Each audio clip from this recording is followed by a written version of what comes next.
क्रांतिकारी नमो बुधाय, जय भीम, जय भारत, जय संविधान। मैं रमन और आप देख रहे हैं अध्यात्म पावर। दोस्तों, उत्तर प्रदेश में लगातार जिस तरह से यादवों की गुंडागर्दी है, ये बयां कर रही है कि अभी तो इनकी सरकार नहीं है, अगर जिस दिन इनकी सरकार बन गई तो फिर दलितों का क्या होगा।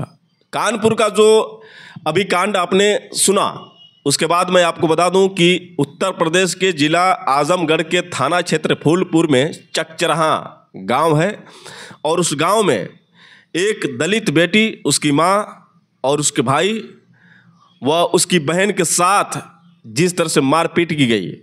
और देखिए, सबसे बड़ी बात ये कि हिम्मत उनकी जो उसके घर में घुसे और उस लड़की का बाल खींचते हुए अपने घर लेकर गए। घर ले जाने के बाद उसको घसीटते हुए अंदर ले गए और अंदर ले जाने के बाद उसे जान से मारने की कोशिश भी की गई। इतना ही नहीं, उसके सीने पर चढ़कर उसका गला दबाया गया, उसके पैर पकड़कर उसके साथ गलत दुर्व्यवहार भी किया गया।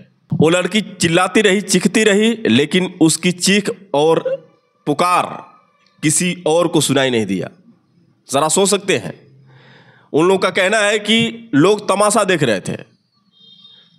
हकीकत यही है कि आज के दौर में समाज इतना खराब हो चुका है कि अपनी आंखों के सामने लोग देखते हैं, लेकिन फिर भी अपनी हाथों में चूड़ियां पहन लेते हैं।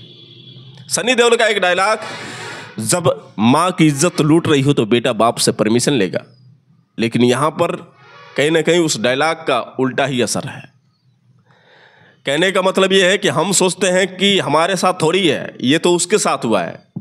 तो भाई ये समझ लो, आज यदि तुम किसी और के साथ खड़े नहीं होगे तो कल तुम्हारी माँ बहन के साथ होगा तो कौन खड़ा रहेगा। ये मेरी बात ध्यान में रखना। आज हमारे लिए हर एक बहन बेटी, सबकी बहन बेटी हमारी बहन बेटी है, लेकिन इन दरिंदों को देखिए किस तरह से इनकी हिम्मत हुई है। लड़की लकड़ी काटने गई थी और वहीं पर छेड़छाड़ किया दल सिंघार करके एक यादव ने। वहाँ पर जब उसके साथ छेड़छाड़ किया, फिर ये बोला कि तुम ये क्यों काट रही हो, तो उस लड़की ने जवाब दिया कि ये तुम्हारे बाप की है जो मैं नहीं काटूं। तो उसने कहा कि हाँ, मेरे बाप की है। इतना ही नहीं साथियों, ये तो सिर्फ एक झगड़ा की जड़ थी। कई दिनों से इसके साथ ये गलत नज़र से व्यवहार करता था, गलत इशारे करता था। ये लड़की जो लगातार इसका विरोध कर रही थी, जाकर इसकी पत्नी से बोली तो उसकी पत्नी ने कहा कि करने दो, अभी तो इशारे कर रहा है, जब तुम्हें करेगा तब तुम्हें समझ में आएगा। आप समझ सकते हैं कितनी गंदी बात है। और यहाँ तक कि मैं बता दूं आपको कि जब वो चाहता था और लड़की ने मना किया, उसके बाद इसके अंदर कहीं ना कहीं बदले की जो भावना आई और बोला कि हम चमारों को पीटेंगे।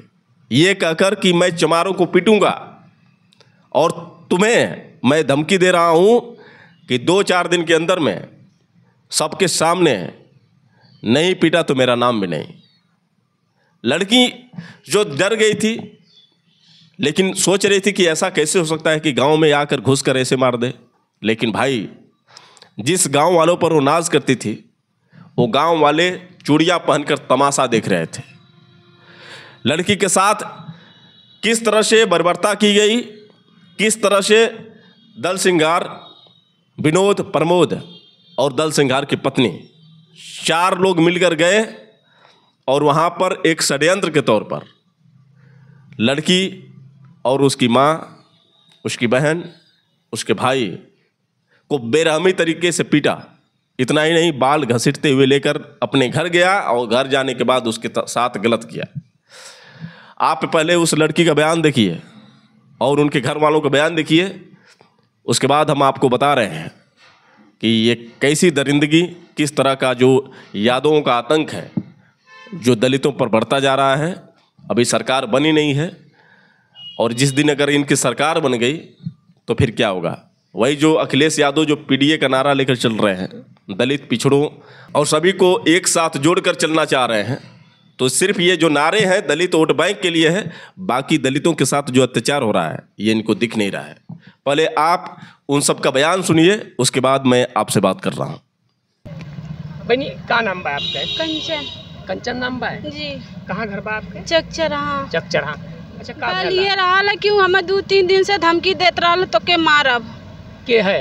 वो दल सिंहार है, यादव है। अच्छा यादव है। हाँ, दूधई के लड़का है। अच्छा। दूधनाथ के। अच्छा और का मतलब कैसे कौन चीज पे झगड़ा बैल रहा? सर हम लकड़ी तोड़ने गए थे वहाँ पे, तो सर जब हम गए थे तो कहा था तोरे बाप का, हम कहनी हाँ ये हमारे बाप का हुआ।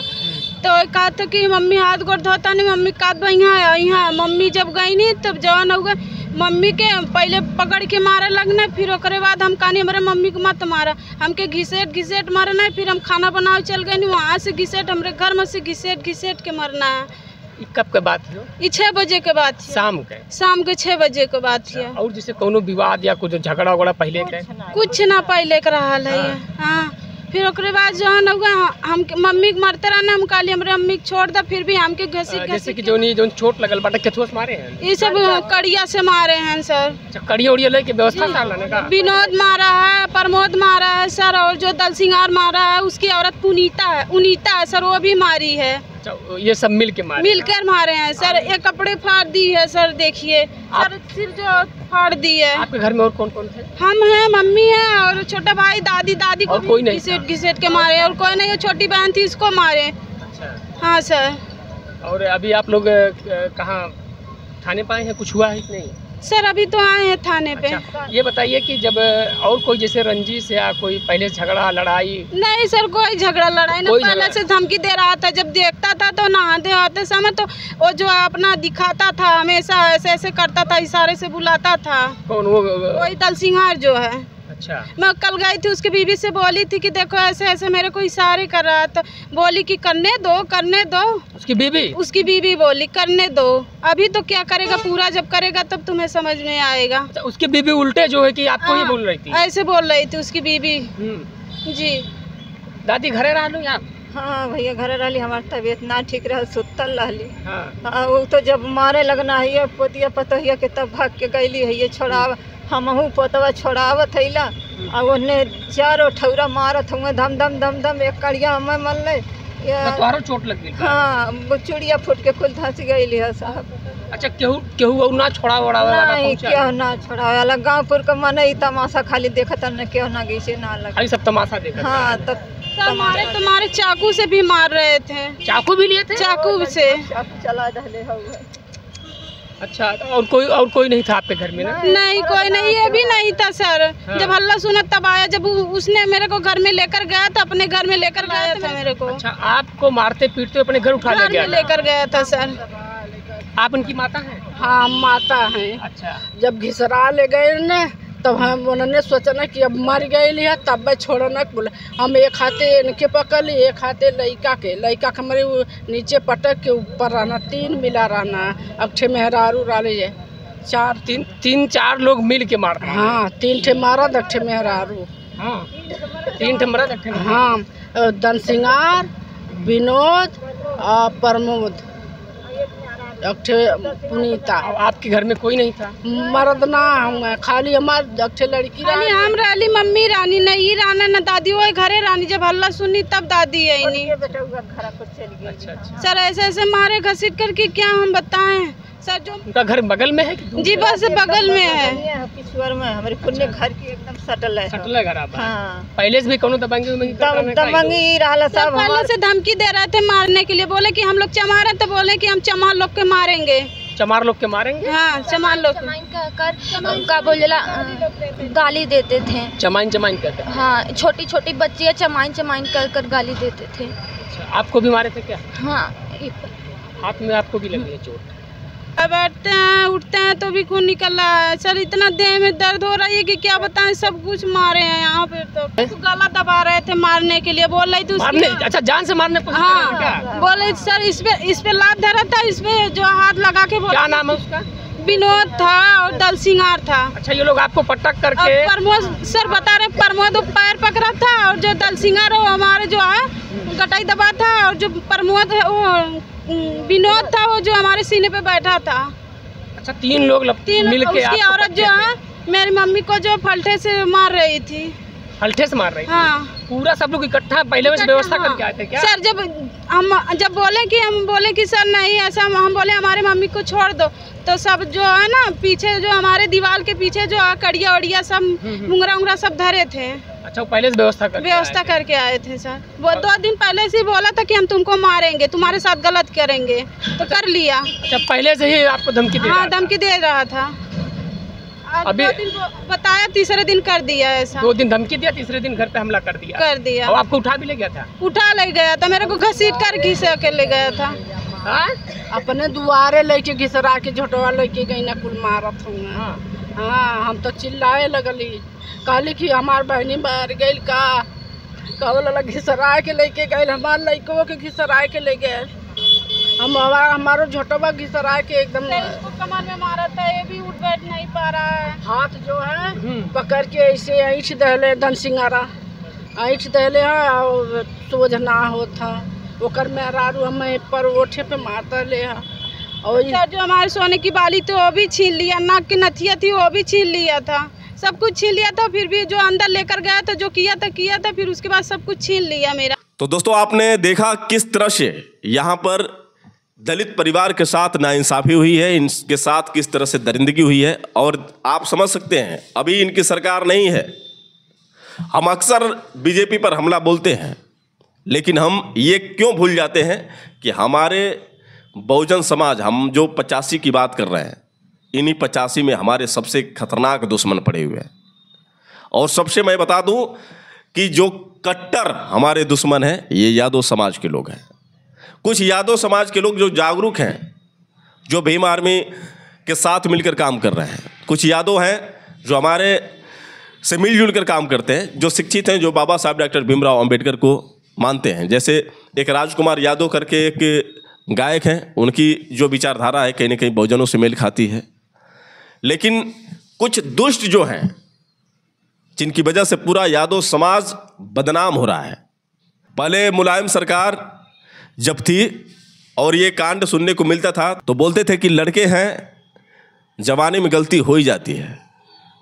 लेकिन ये जो दरिंदगी हुई है, इसका हिसाब कौन देगा? और अखिलेश यादव को भूलना नहीं चाहिए, पूर्वांचल में जो भी सीट निकली है वो दलितों की वजह से निकली है।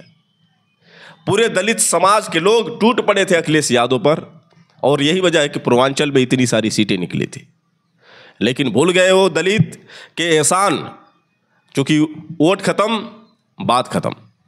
अब फिर वोट सामने आई है, अब देखते हैं अखिलेश यादव जी किस तरह से दलितों का वोट बटोरते हैं। क्योंकि अब तो पीडीए का जो नारा चल रहा है, पीडीए में गुमराह करने की कोशिश की जा रही है।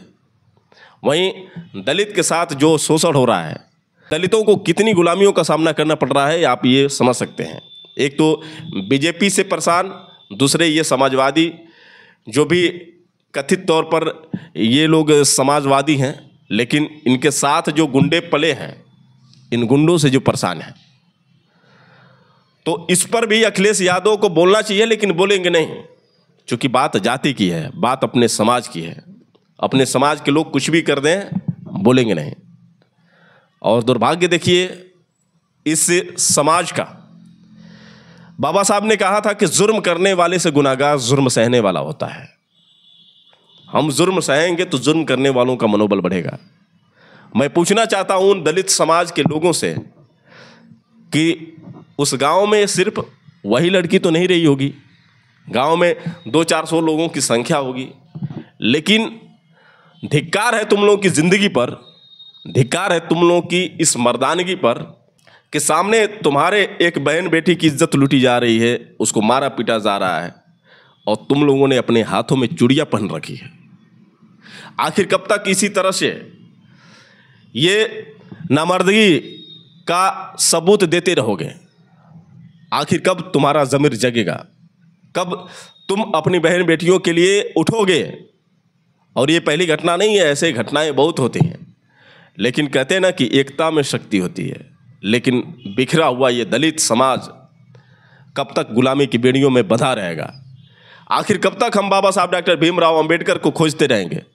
बाबा साहब डॉक्टर भीमराव अंबेडकर अगर आ भी गए तो कितनी संख्या में आएंगे? चंद्रशेखर आजाद किन किन घरों तक पहुंचेंगे, अकेला चंद्रशेखर कैसे सभी दलितों को न्याय दिला पाएगा।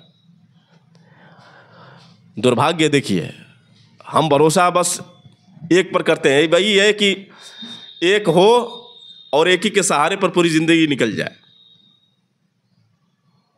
तो दोस्तों, इतनी बड़ी जो खबर है और इसके बावजूद भी लोग राजनीति करें इस पर, तो क्या कहने का मतलब है। आखिर कब तक इस तरह से होता रहेगा। जागने की जरूरत है, जागरूक होने की जरूरत है और ऐसे ऐसे दरिंदों को सीधे हवालात में डालने की जरूरत है। और इस पर मैं विशेष तौर से अपील करूंगा, जो भी बहुजन समाज के लोग हैं, कि आप लोग चुप मत रहिए। अगर आपके सामने किसी भी प्रकार की ऐसी दरिंदगी होती है तो आप एकजुट रहिए और उसके सामने जंग लड़िए, क्योंकि एकता में बहुत बड़ी शक्ति होती है। अगर दलित समाज अपने पर आ जाए तो कुछ भी कर सकता है, क्योंकि 27% दलित है और 27% दलित जिस दिन जग गया, जिस दिन एकजुट हो गया, तो किसी को भी मसल कर रख दे। वैसे मैं दोस्तों आपको बता दूं कि दलित चाहता नहीं है, क्योंकि दलित समाज में वो संस्कार नहीं है जो किसी को इस तरह से उसके साथ व्यवहार करे। हम संविधान को मानते हैं, हम गलत करने में सोचते हैं। ऐसा नहीं है कि हमारे अंदर वो चीज़ नहीं है, लेकिन ज़रा सोचिए कि इन लोगों की जो मानसिकता है आप समझ सकते हैं। हमारी नज़र में हर एक बहन बेटी है। तुम्हारी बहन भी हमारी बहन है, हमारी बहन भी हमारी बहन है। ये हमारा संस्कार है। वरना ऐसा नहीं है कि जब मानसिकता खराब हो तो जो तुम कर रहे हो ये हमारे समाज के लोग नहीं कर सकते हैं। एक लड़की के साथ 4-5 लोग मिलकर दरिंदगी करते हो तो ऐसा नहीं है कि वो चीज़ हमारे समाज के युवा लोग चाहे तो ना कर सकें, लेकिन नहीं, वो संविधान को मानते हैं, वो बाबा साहब डॉक्टर भीमराव अंबेडकर को मानते हैं, वो कानून को ध्यान में रखते हैं और हमें गर्व है कि हमारे अंदर वो संस्कार है। कभी आप लोगों ने सुना है कि दलित समाज के लड़कों ने ठाकुर की लड़की को गैंगरेप कर दिया? कभी आपने सुना है कि दलित समाज के लोगों ने किसी पंडित की लड़की का गैंगरेप कर दिया? आखिर ऐसा क्यों सुनने को नहीं मिलता है? क्योंकि दलितों के अंदर संस्कार है। दलित शुरू से ही बाबा साहब डॉक्टर भीमराव अंबेडकर को फॉलो किया है और संविधान को माना है। और जिस तरह से अपनी बहन बेटी को बहन बेटी समझता है, उस तरह से तुम्हारी भी बहन बेटी को बहन बेटी समझता है। लेकिन तुम्हारे अंदर की जो सोच है ये बयां कर रही है कि तुम्हें सिर्फ अपनी बहन बेटी दिखाई दे रही है, किसी और की बहन बेटी नहीं दिखाई दे रही है। तो दोस्तों, सबसे बड़ी बात ये है कि जो मानसिकता है, ये मानसिकता जब तक ख़त्म नहीं होगी तब तक हमारा इसी तरह से बिखरा रहेगा, बटा रहेगा और ऐसे ही लोग राजनीति करते रहेंगे, वोट के चक्कर में तुम्हें लड़ाते रहेंगे, भिड़ाते रहेंगे और एक दिन ऐसा होगा कि हमारा देश फिर से गुलाम हो जाएगा। ये लिख लेना, जब तक देश का संविधान चल रहा है तब तक हमारा देश सुरक्षित है और जिस दिन संविधान खत्म हो गया उस दिन समझ लो कि इंडिया का हाल बहुत बुरा होने वाला है। तो इसलिए संविधान को बचा कर रखना है और एकजुटता बना कर रखनी है और जातिवाद धर्मवाद से आप बचिए, नहीं तो फिर से वही होगा जो पहले हुआ करता था और इसको कोई बचा नहीं सकता है। दोस्तों, आप लोगों को कैसी राय लगी आप लोग कमेंट करके बताएं और हो सके तो इस वीडियो को ज़्यादा से ज़्यादा शेयर करें ताकि उन दुष्टों को कड़ी से कड़ी सजा मिल सके। फिर मिलेगा अगले वीडियो के साथ, तब तक के लिए क्रांतिकारी नमो बुद्धाय, जय भीम।